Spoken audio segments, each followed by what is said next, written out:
Hello everyone, how are we doing today? Great!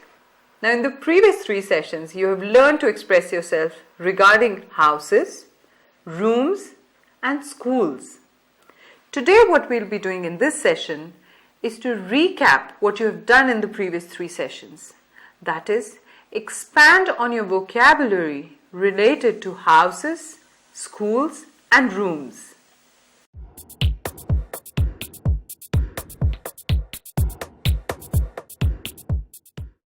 We'll follow this by listening to few conversations, and at the end of the conversation you will be asked a few questions which you have to answer carefully.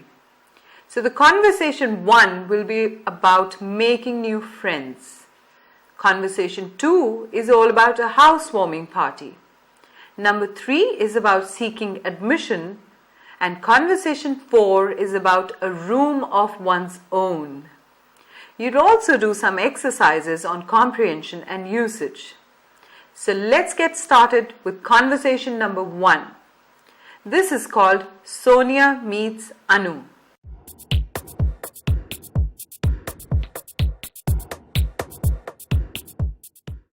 In this conversation, 2 girls called Sonia and Anu are meeting. So listen carefully to the conversation, try and analyze it, and then answer the questions in the exercise of comprehension. Listen carefully to conversation number 1, which is all about making new friends. For this conversation, I'll introduce you to my colleague, Soni, who's going to play the part of Sonia, and I'll be playing Anu. Hi, I'm Anu. Are you Sonia? That's right. I expected to meet you a week ago. Oh, my mom was unwell, so I could not join the course on time. I'm sorry I wasn't there to help you set up our room. Oh, that's perfectly all right. How's your mom now? She's fine now. It was nothing serious, only viral fever. But I wanted to be by her side since I wouldn't be returning home for months. Where are you from? I'm from Kangra district in Himachal Pradesh. And you? A village near Ambala. It takes only 2 hours by bus to get back home. I'll be going home on weekends. You're a lucky girl. I wish I could do the same. You can come along with me, of course. You're my friend, aren't you? Now, after listening to this conversation, do you think Anu and Sonia knew each other before the conversation? No, they didn't. And are they classmates? Correct. Yes, they are, because they talk about a course, don't they? Are they roommates? Yes, of course they're roommates, because they talk about their room as our room, don't they? Do you think they are friends? No, they're not friends, because they've just met for the first time. And where do you think this conversation is taking place? Correct, it's in the hostel room. Let's look at this conversation carefully. Sonia learns that Anu is her classmate as well as her roommate. She's from a similar background. One is from a place in Kangra, another is from a village in Ambala, isn't she? She understands that Anu would be feeling homesick because she's from far away. Now she empathizes with Anu. She understands how she's feeling. But the invitation that she gives of going home on weekends together should not really be taken at face value. She is just trying to be polite and empathizing with Anu. So if you were Anu and Sonia said, "You can come along with me, of course, aren't you my friend?" how would you respond? Will you say, "Yes, I am. Thank you for the invitation. I'll be happy to accompany you home on our weekends"? Or will you say, "Thanks for the invitation. I'll let you know if I'm free to accompany you this weekend"? Which one will you choose? Yes, you should choose the second option, because really the invitation can't be taken at face value. You could probably thank her for the invitation and politely tell her that I'll let you know if I'm free to accompany you this weekend. Now let's listen to another conversation. This time it's going to be about house. You've already done the kind of houses, haven't you? We'll first do a quick recap of the kinds of houses that are there, followed by a conversation which Mrs. Sharma has with her boss. And they're describing a comfortable house in this conversation. You will have to listen very carefully to this conversation because it will be followed by certain questions which you have to answer. But first, let's look at the kinds of houses that are there.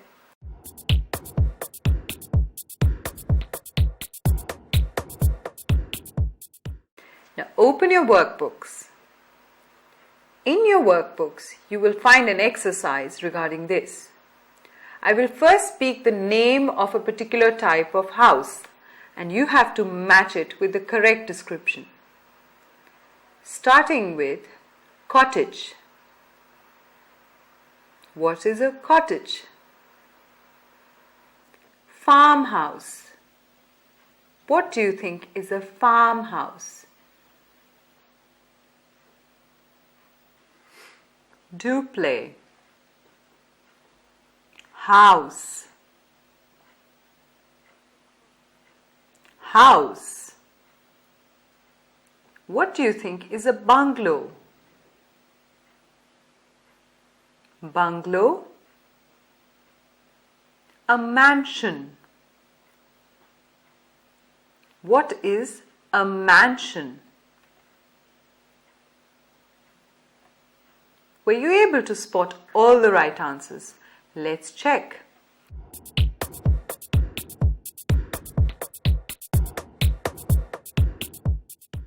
A cottage is in fact a small house with a thatched roof. And what is a farmhouse? A farmhouse, like the name suggests, is a house on a farm. Duplex is an individual flat which exists at 2 levels. A house is a permanent independent shelter. Bungalow is a large house with grounds.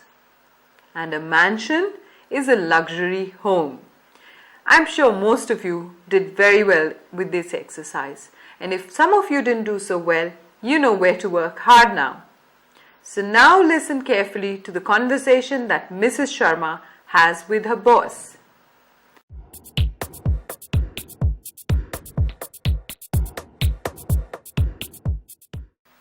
Right, everyone. Now pay attention to this conversation between Mrs. Sharma and her boss about a housewarming party. I'll be playing the boss and Soni will be playing Mrs. Sharma. Good morning, sir. Good morning, Mrs. Sharma. How was your weekend? Rather hectic, sir. We were moving house. Moving house? Tenant problems? Oh no, we've moved into our own flat. Congratulations, Mrs. Sharma. When is the housewarming party? On Saturday. Here is the invitation card for the office staff. I accept the invitation on behalf of the staff. We will certainly be there. Thank you, sir. We've moved to the Sunshine Colony on the Link Road. It's about 5 kilometers down from the DAV school. The address is mentioned on the card. I've never been to that part of the city. How is the locality? Very lively. There are huge apartment blocks there as well as duplexes. What sort of a flat have you bought? We've bought a 2-bedroom flat on the 5th floor. The bedrooms are roomy and have attached bathrooms. The hall has an open kitchen. It sounds nice. I like it a lot. It's airy, spacious and convenient in the sense that the colony is well managed. There is an assured water supply and domestic help is available. So it's a comfortable home to live in. What about the location? One can't help that. Your next target is a car of your own, ma'am. Now, if you listen carefully to this conversation, answer my question. What words does Mrs. Sharma use to describe her home? I'll read out certain words and you have to pick the words that Mrs. Sharma uses in this conversation. Comfortable, furnished, airy, luxurious, roomy, well located, spacious, independent, convenient,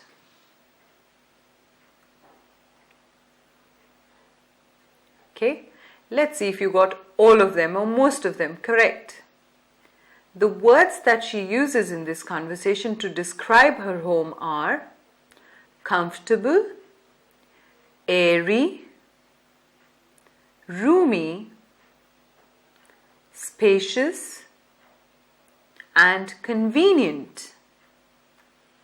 I'm sure you did very well in this exercise. It's time now to move to conversation number 3, which is going to be about, correct, it's going to be about school. We'll do a recap of the features of a good school, followed by a conversation which Arun Kumar has with his father. Now you've already learnt a lot about schools, the various kinds of schools, what are the important features of various types of schools.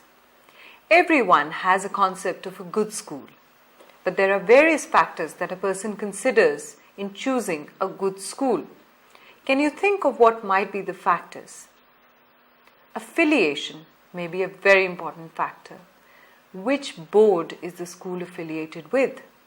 ICSE? Or is it one of the state boards? Or is it a CBSE pattern? The reputation of the school is also an important factor. How well reputed is the school? Can you think of some other factors? Yes, the affordability. What is the fee structure like? The location of the school.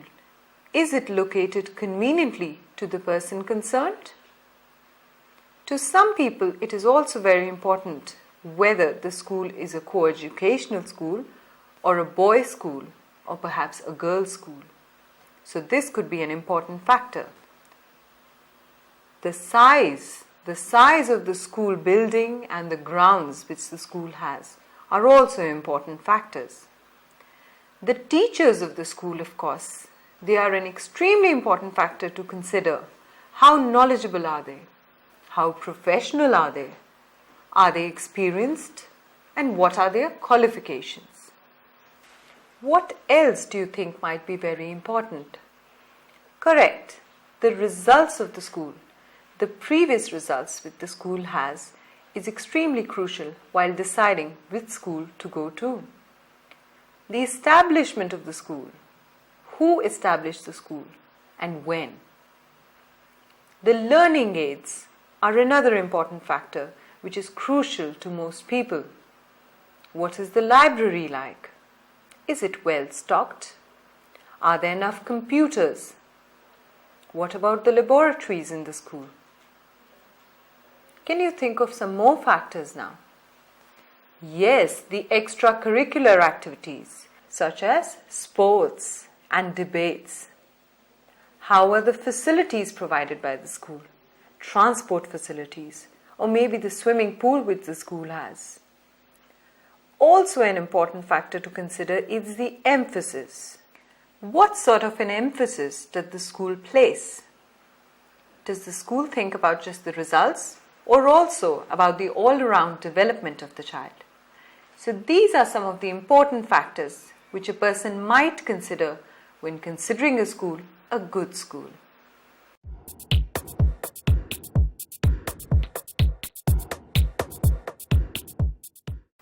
This brings us to conversation number 3, which is going to be about seeking admission. I'll be playing the role of Arun's father and Soni will play Arun. Arun? Yes, Daddy? It's time to think about admission to class 12. What stream would you like to study? I want to study commerce. All right. With your high marks, getting a place in a good school should not be a problem. Yes, Dad. I've spoken with some of the kids in the colony. They tell me that the Holy Faith School is the best here because it is result oriented. Is it CBSE affiliated? No, it's affiliated with the state board. I have also been talking to my colleagues. They tell me that the Government High Model School is a very good school with a good building and good grounds. There are good teachers and a good library to read in. But their result is not as good. Marks are not everything, son. You need to be in a good atmosphere in order to develop a good personality. Will that help me get admission in the best college? That will help you all your life. Now let's analyze Mr. Sharma's expression. I have also been talking to my colleagues. They tell me that the Government High Model School is a good school with a good building and good grounds. There are good teachers and a good library to read in. Can you make out how many times the word good has been repeated? So do you think his expression sounds good? No, it sounds very poor in fact, because repetition of the interjection good has been done so many times. What we have to do is replace good with descriptive adjectives. This is what will make the argument more convincing. Let's look at some more adjectives. Now, regarding a good school, what are the adjectives that you could think of? The adjectives could be affiliated, reputed, affordable, nearby, coeducational, established, result-oriented, organized, and big. So all these adjectives can help to make the argument more convincing, can't they? So out of all these adjectives, which one do you think is the most appropriate given the conversation that you heard? Correct, it would be organized. Now for a good teacher, there are many adjectives which can be used. For example, qualified, knowledgeable, experienced, dedicated, organized, or committed. Which one do you think best fits the conversation that we heard? Correct, it could be knowledgeable because the teachers in that school have a lot of knowledge. Now, good building could be replaced with certain other adjectives such as roomy, spacious, big, and the one that we can pick for this conversation is spacious. Good grounds. Once again, we could use other adjectives such as clean grounds, large grounds, or sprawling grounds. Sprawling, of course, is the best option in this case. Now, good library, we could have used some other adjectives such as small, busy, or even digital. Digital sounds the best, so let's pick digital. Good atmosphere. Which adjectives could you use instead of good? You could use positive atmosphere or constructive, healthy atmosphere, conducive atmosphere. Conducive sounds good, doesn't it? Let's use conducive. How about the adjective good for personality? What could we replace it with? Strong personality, balanced personality, developed personality, expressive, impressive. Impressive sounds very good, doesn't it? So let's pick impressive. Now what we'll try to do is go through the entire conversation once again and replace the word good with the adjectives that we have just picked. Now let's listen to the same conversation, this time with appropriate adjectives. The Government High Model School is an organized school with a spacious building and sprawling grounds. There are knowledgeable teachers and a digital library to read in. The son says, but their result is not as good. Marks are not everything, son. You need to be in a conducive atmosphere in order to develop an impressive personality. How did this sound? Much better, didn't it? The argument sounded much more convincing, didn't it? In a previous session, you've already learned a lot about rooms. Various things which affect the way a room is. The anatomy of the room. The layout of the room. And what is meant by layout? Yes, it's the design, the shape of the room, maybe the size of the room, position in the building. These are things which fall under layout. What about furnishing? Correct. What sort of furniture is contained? Useful items as well as decorative items. These come under furnishing. You also did a lot about classrooms. What are the objects that you'll find in the classroom? What are the furnishings that a classroom contains? The objects that lie in your bags or the teacher's drawer. Another topic which you dealt with was rooms within a home.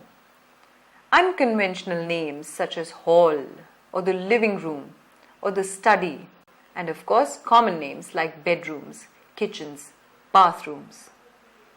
You also learnt about rooms in public spaces such as offices, auditoriums, gymnasium, maybe a common room, a showroom.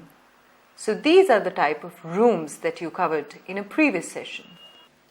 Okay, now let's listen to another conversation. This time it's about room. A room of one's own.